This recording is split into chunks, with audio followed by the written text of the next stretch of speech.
সকালবেলা ঘুম থেকে উঠে পড়েছি। এখন ঘড়িতে বাজে সকালে ওই ঠিক 7টা মতো। বাইরে বেশ ভালো রোদ্দুর দিয়েছে, ঠান্ডা ঠান্ডাও কিন্তু বেশ ভালোই লাগছে। এই ভোরের দিকটা ঠান্ডাটা কিন্তু একটু বেশিই লাগে। তো এদিকে দেখো চা বসিয়ে দিয়েছি, আর এদিকে পায়রাগুলো চলে এসছে, দেখতে ভীষণ সুন্দর লাগছে। প্রত্যেকদিন সকালবেলায় কিন্তু এরা এভাবে এখানে চলে আসে। আর আজকে ব্রেকফাস্টের জন্য একটু ঘুগনি বানাচ্ছি, আর ঘুগনির সাথে বানাবো হচ্ছে একটু গরম গরম লুচি।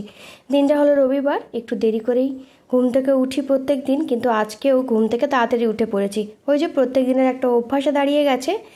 এদিকে ব্রেকফাস্ট রেডি হয়ে গেছে, এখন ঝটপট করে ব্রেকফাস্টটা করে নেব। আজকে ছুটির দিন, আর আজকে দেখি কি রান্না করা যায়। তো আজকে একদমই সিম্পল রান্না করেছি। এখানে দেখো, এখানে করেছি মেথি শাক ভাজা, সাথে করেছি এখানে মাছের মাথা দিয়ে বাঁধাকপি, আর করেছি চিংড়ি মাছ। একদম সিম্পল রান্না করেছি।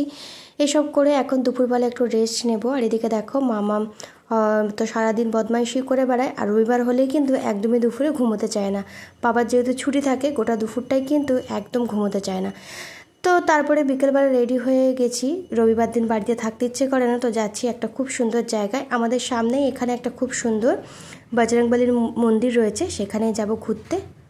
তো এখানে দেখো খুব সুন্দর একটা বজরংবলীর মূর্তি ছিল, অনেক বড়, আর খুব সুন্দর একটা কিন্তু ভোলেনাথেরও মূর্তি ছিল।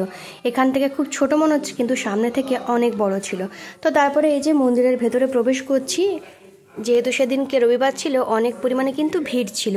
মন্দিরটা এত সুন্দর করে সাজানো, আর বিভিন্ন ধরনের কিন্তু ঠাকুর ছিল। প্রথমবার গেছিলাম, আর গিয়ে কিন্তু দারুণ লাগছিল। আর আমরা যে টাইমে গেছিলাম ওই টাইমে কিন্তু সন্ধ্যা আরতি হচ্ছিল, তার জন্য কিন্তু আরও ভালো লাগছিল। তোমাদেরকে দেখো ঘুরে ঘুরে দেখাচ্ছি চারিদিকটা কত সুন্দর করে সাজানো, বেশ ভালো লাগছিল। অনেকগুলো মন্দির ছিল, এভাবে কিন্তু পাটে পাটে করা ছিল। তো প্রত্যেকটা জায়গাতেই দেখো কিন্তু সন্ধ্যা আরতি হচ্ছিল, আর অনেক ভিড়ও ছিল। এত সুন্দর লাগছিল সত্যি। আজকে একটা খুব সুন্দর জায়গায় ঘুরতে এসেছিলাম, মনটা কিন্তু একদম ভালো হয়ে গেল। তারপর থেকে ওখান থেকে বেরিয়ে কিন্তু ফেরার পথে চলে এসেছি। একটু ফুচকা খাবো, ফুচকা খেয়ে হচ্ছে বাড়ি চলে যাব। তো আজকের দিনে বেশ ভালোই কাটালাম। কেমন লাগলো তোমাদের ব্লগটা অবশ্যই কমেন্টে জানিও। দেখা হচ্ছে পরে। সবাই ভালো থেকো, সুস্থ থেকো, টাটা।